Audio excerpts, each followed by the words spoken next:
Crew. Crew. What is good, everyone? This is Kuzu Ranger coming at you from Japan. Today I'm going to review the job Defender and break down exactly how much money and RP you can earn per minute using statistical evidence. You can start this job at level 70, and surprisingly it gives out one of the lowest payouts I've reviewed compared to the amount of time spent in the mission. Remember that. To start out, you'll need to drive to Madrazo's warehouse in the hills normally, but to save time I restarted the mission before this so I could respawn there directly. Now this mission is all about the chopper, so if you're not good at flying and if you're not comfortable with it, you're gonna have a lot of trouble. For the basic controls, R2 button on the PS4 lifts your helicopter up and keeps you ascending higher. L2 will make your chopper descend or otherwise fly lower or land if you want to. Then you can use your left stick, of course, to maneuver, but this also affects whether you pitch and roll, so you might want to go easy on it. There's also another way to aim or turn. You can press R1 to swivel right and L1 to swivel left, which is extremely important as it allows you to keep flying at the exact same level without having to dive or roll the way you're turning. So you can think of it as like you're hovering in place at the same altitude, like you're record spinning without having the ability to move up and down. You're just going to rotate your aim only, that's it. So it's important not to use the right stick too much because this moves your camera angle, which is very, very wonky and not actually any turning ability. So it definitely does not feel intuitive with the setup, so it takes a while to get the hang of flying, and make sure not to use that R stick if you can. And don't worry if you don't get it the first time because it is kind of hard. So you'll want to make your way to the airport near the water where I am right now. So just here you can see where I'm trying to turn with the right stick and it's just not working because I'm turning my angle but I'm also spinning at the same time, so it takes a while to get used to, and I wasn't used to flying it.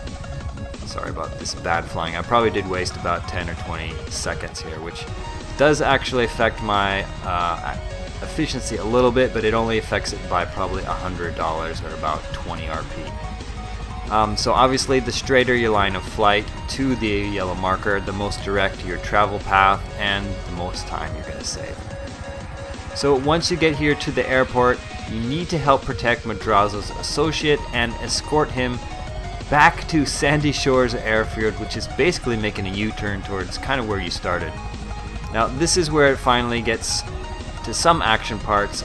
You'll want to stay behind his chopper, and I like staying pretty high up here so I can always lower my altitude if needed, but it's harder to climb up than it is to go down, so remember that. And it's interesting because the first time I did this job, I did it perfect. I mean, I'm not saying I did it great, but I did it without dying. And I would have used the clip, but I started it too far from the warehouse, so I spent a lot of time in the car driving, and I didn't want to show that.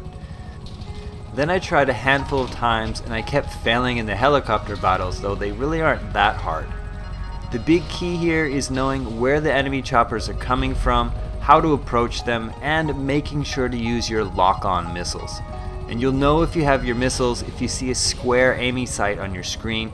So if you only see a dot, that means you're on the default machine guns.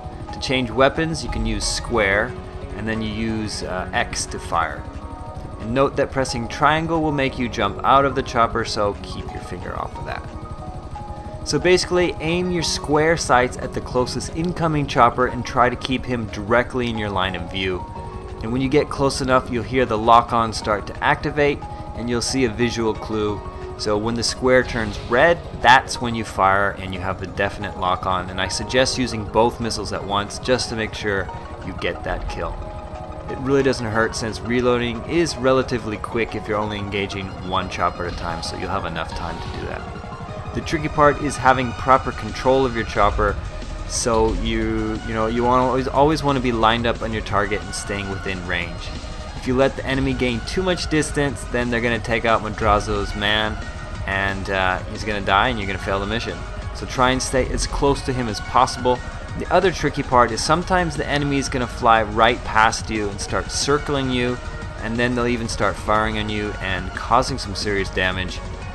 You'll need to quickly reorientate yourself so you're looking directly at your target, and then get that important red lock on and fire both missiles. So even at close range, I prefer the missiles since they're heat-seeking and they're going to keep going after the enemy, while the machine guns are obviously only manually aimed. Then let's see. Once you've killed this last chopper that's coming here, the only thing you need to do left is fly back to the airfield, and you don't even have to land, so it's not hard at all. So let's take a look at that reward ratio. I earned a total of $13,320 divided by 6.76 minutes to finish the job, for a very low payout of $1,970 per minute. And then we take 2,387 RP divided again by 6.76 minutes for an extremely low payout of 353 RP per minute. Now I know some people want to argue that, well, you do get over 13,000 in cash and nearly 2,400 RP, but those are pretty good numbers as a total, but not compared to other jobs, not compared to jobs that take a long time to complete like this. And this is why I use my analysis to determine if the job is really worth playing compared to other jobs. And based on this evidence, this is one of the worst solo jobs. Also remember that this is at maximum a 2-player job, so you will earn a little bit more money and RP if you can play with another player.